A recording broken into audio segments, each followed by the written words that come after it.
Hey, you guys need to see this one. This is coronavirus after effects that people aren't considering. There's so much administrative state in the country that before many different producers of different goods and services can get to a consumer, there is a federal agency involved in the way. The USDA, the FDA together are a huge in-between for you and your food. Now, you could argue, well, there's good reason for that, but we're seeing right now how, the USDA is actually causing far more problems than it's solving. I want to show you this tweet from Rep. Thomas Massey, and then a short little 5-minute interview on the phone with him about how you're seeing dairy farmers and meat processors throwing away all of their product. Check this out here, okay? So you see this tweet, this is from about a week and a half ago. It says, some of you have seen dairies pouring out milk because the supply chain isn't geared for 100% consumer sales. Same thing is happening for beef and getting worse. Congress should pass my Prime Act to make it possible for beef to go from farmers to consumers without USDA stopping it. Now, what that means is you produce dairy or beef or whatever it might be, you have to send that to a USDA approved office, factory, whatever, for them to inspect it and then put their stamp of approval, and then it can go to the consumers, the grocery stores, whatever. Well, what we're having happen here with lockdown and all of this, there's not enough people to approve all of this. So all of this beef is just getting... Now, let me just quit talking and I'll just have you listen to him describe it. All right, so we have another stimulus bill that is coming up. And God only knows what they're putting in these things, and there's nobody doing their job in Congress or in the Senate. We have Representative Thomas Massey, who got massacred, just last week, for standing up and saying, no, you have to have these people come in and actually debate the bill. Right now, Nancy Pelosi is passing all of these things. This is just the leadership in Congress and the leadership in Senate just doing business and railroading all of this stuff through, and it's absolutely unconstitutional. Thomas Massey, who is being a watchdog of our money and our Constitution, welcome to the program, sir. How are you? Thanks for having me on, Glenn. Yeah, the swamp nearly crushed me 10 days ago for insisting that Congress show up for work. And they're going to try and do it again. They're trying to pass bills with nobody there. It's not constitutional. And tell me why truck drivers and nurses and grocery store workers have to go to work, but Congress doesn't. It's obscene, Thomas. It really is obscene. I mean, I understand if they don't, but most of them are old and, are prime candidates for getting this. So I understand that they don't want to go in, but then fine. Do it on the phone, do it on the internet. That's what we're all having to do. Do it on Zoom. You can do it, Congress. They're not even looking for ways to do it. In fact, Nancy Pelosi has said she won't call everybody back because it's just too dangerous. Glenn, we're telling millions of school children to go to school online, and Congress can't even hold a hearing online. It's ridiculous. This is what I said this time. So they're going to try and do something by UC. I don't want to get crushed again. I know I'm going to get crushed again. But what I've said is vote remotely. Enable voting remotely for Congress. If you don't want to show up for work, at least work from home. But this is about not having any accountability. And by the way, this loan program, is it appropriate to call it a loan program if you expect 100% of the loans to default? The banks are not loan originators, they're grant administrators, and it's free money. When you put up a sign and say free money, is it any surprise that you run out of $300 billion the first day? No, we'll run out of $250 billion. The White House told me when they were trying to get me to vote for this bill 10 days ago, it's so big, we're making it so big so we won't have to revisit this issue until like July or August. That's what they told me. Oh, don't worry, we got plenty of money there. The Fed can leverage it. You won't have to vote on anything like this again. And here we are not even 2 weeks later, and they're telling us they need, the Senate Republicans are saying $250 billion, and then Pelosi's saying, no, we need another $250 billion. So this would be $500 billion, not even 2 weeks after the first bill. And they don't want anybody to go on record. So what's in this bill? Thomas, do you have any idea? I know that they're now saying, the Democrats are saying they won't vote unless, and this kills me, unless we change our voting system in November and we allow some sort of remote voting for every American. Yet they won't remote vote for the bill. Yeah, they won't. Yeah, they can't enable remote voting for 535 members of Congress.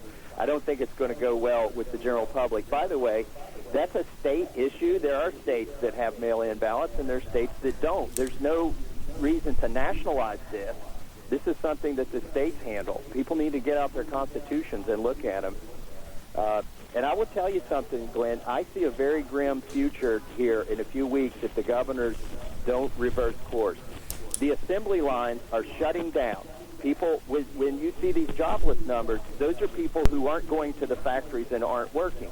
By the way, you know, we all like to think that the farmers are still working, and they are for the most part, but most of that food goes through a factory that has to be approved by the USDA, et cetera, before it gets to your table. And those factories are shutting down, Glenn. There were 6 slaughterhouses, like giant meat packers, that have shut down. We're going to run out of food. I know that the farmers are now buying up. I mean, I have cattle on my ranch. We're stocking up on food, making sure that you have enough so you're not selling your cattle, because there's no one to take the cattle and process the meat. I think we'll have meat shortages. I think because of lack of workers on the ground, there's lots of... I talked to a farmer yesterday in North Carolina, said he's ready to pull a crop up. He doesn't have anybody to do it, and he can't afford to pay anybody to do it because he's not sure he qualifies for the loan because he only hires people 2 months at a time, 3 times a year. Right, and what are they going to do? The loan still isn't going to make people come to work. You know, you've seen pictures of dairies pouring out milk. You're going to see pictures of cattlemen shooting their cattle and burying them because they can't afford. There's no feed to be had, and there's nobody that will process them. And meanwhile, you're going to have shortages in the supermarket. By the way, I've got a bill I introduced like 5 years ago to fix this called the Prime Act that would let local processors process meat, and you could sell it inside the state. And it would allow local processors to fulfill this need so that you don't have farmers killing animals instead of putting them in the food.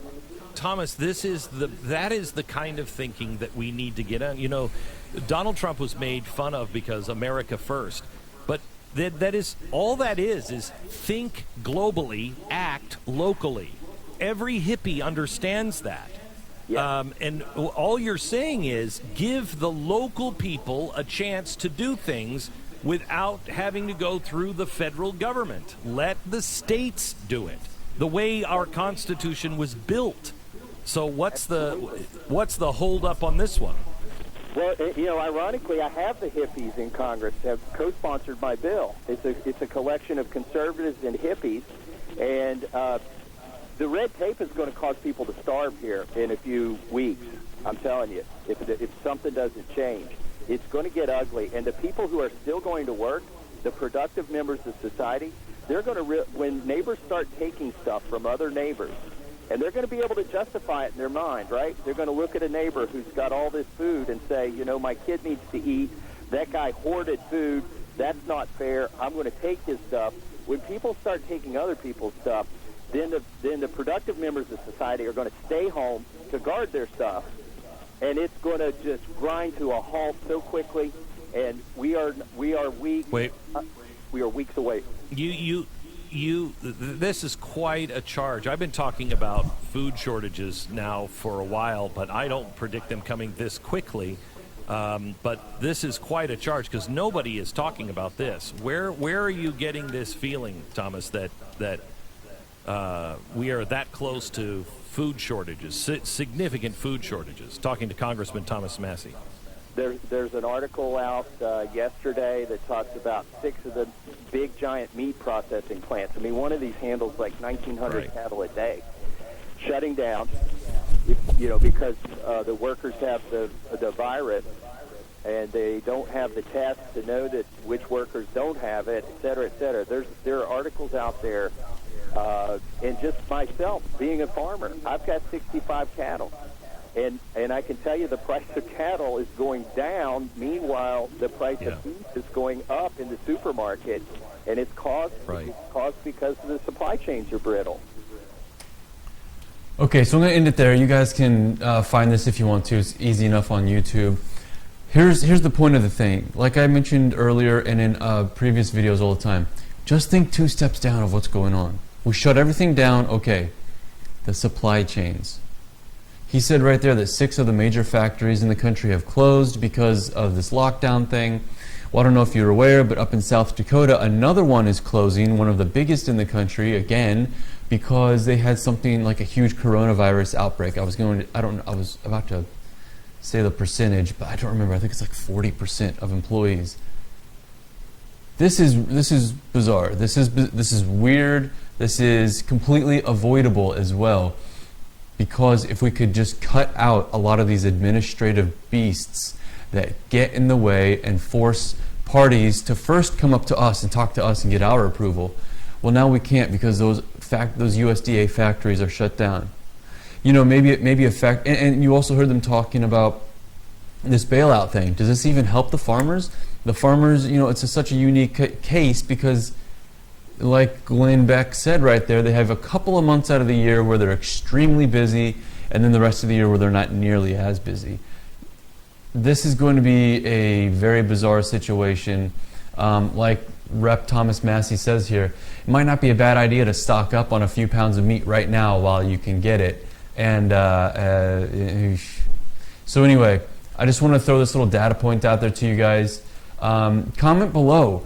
How about you, all of you out there on the east side of the 5th District, the Lafayette County, Saline County, Ray County?